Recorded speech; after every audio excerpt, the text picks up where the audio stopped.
রাশিয়ার সাথে ভারতের সম্পর্ক বহু পুরনো এবং মজবুত। সেক্ষেত্রে একটা সময় দেখা গিয়েছিল যখন বিশ্বের বহু দেশ রাশিয়ার বিরুদ্ধে যাচ্ছিল, সেক্ষেত্রে কিন্তু ভারত তাদের অবস্থানে অনড় ছিল। যে পুরনো বন্ধুত্ব সম্পর্ক, সেই সম্পর্কটাকে কিন্তু বজায় রেখেছে ভারত। একদম দৃঢ়ভাবে শক্তভাবে রাশিয়ার পাশে দাঁড়িয়েছিল। তো স্বাভাবিকভাবেই রাশিয়ার অবদান ভারত ভুলে যেতে পারে না। বিভিন্ন সময়ে রাশিয়ার যে সহযোগিতা, একটা দীর্ঘ সময় যাবৎ যে সহযোগিতা, যে সাহায্য, সেই সাহায্য কখনোই অস্বীকার করেনি ভারত, এখনও করছে না। যখন আমেরিকার প্রেসিডেন্ট ডোনাল্ড ট্রাম্প বারংবার হুঁশিয়ারি দিচ্ছেন যে ভারতীয় পণ্যের ওপর অতিরিক্ত শুল্ক চাপিয়ে দেবেন, 25% শুল্ক চাপিয়ে দেবেন, সেক্ষেত্রে ভারত যদি কোনো জিনিস আমেরিকায় পাঠাতে যায়, সেক্ষেত্রে 50% শুল্ক দিতে হবে আমেরিকাকে। তো স্বাভাবিকভাবেই এক্ষেত্রে ভারতের তো নিঃসন্দেহে ক্ষতি হচ্ছে, ধাক্কা তো অবশ্যই খেতে হচ্ছে। সেক্ষেত্রে কিন্তু ভারত তাদের অবস্থান স্পষ্ট করে দিয়েছে। ডোনাল্ড ট্রাম্পের যে চমকানি ধমকানি, সেটা তারা শুনতে বাধ্য নয়, তারা মাথা নত করবে না। ডোনাল্ড ট্রাম্প বলছে রাশিয়ার সঙ্গে সম্পর্ক ছিন্ন করতে হবে, ব্যবসায়িক সম্পর্ক ছিন্ন করতে হবে।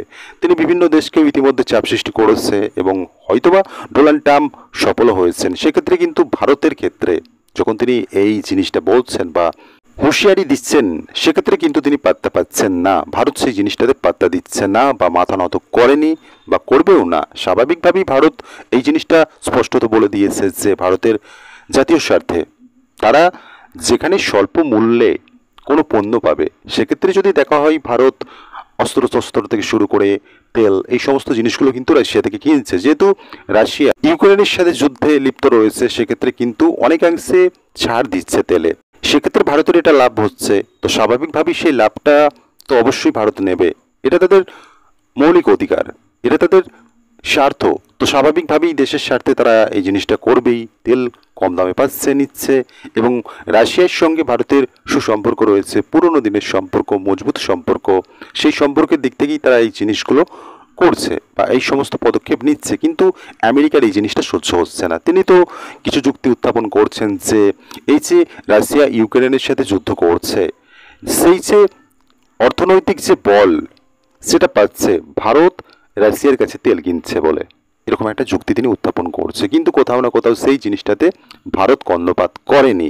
তারা তাদের অবস্থানে স্পষ্ট রয়েছে। যখন ডোনাল্ড ট্রাম্প জোরে জোরে হুঁশিয়ারি দিচ্ছেন, হুঁশিয়ারির মাত্রা আরও বাড়িয়ে দিচ্ছেন, তখনও কিন্তু ভারত কোনোভাবেই তাদের অবস্থান থেকে সরে দাঁড়ায়নি। এবং সাম্প্রতিককালে আমরা তো দেখলাম সেই মুহূর্তে যখন ডোনাল্ড ট্রাম্প বারবার শাসাচ্ছে ভারতকে, সেই মুহূর্তে কিন্তু অজিত দোভাল রাশিয়া যাচ্ছেন এবং তিনি তারপরেই এই জিনিসটা স্পষ্ট করে দিচ্ছেন যে রাশিয়ার প্রেসিডেন্ট ভ্লাদিমির পুতিন ভারত সফরে আসছে। স্বাভাবিকভাবে বলা যেতেই পারে ভারতের একটা মোক্ষম চাল।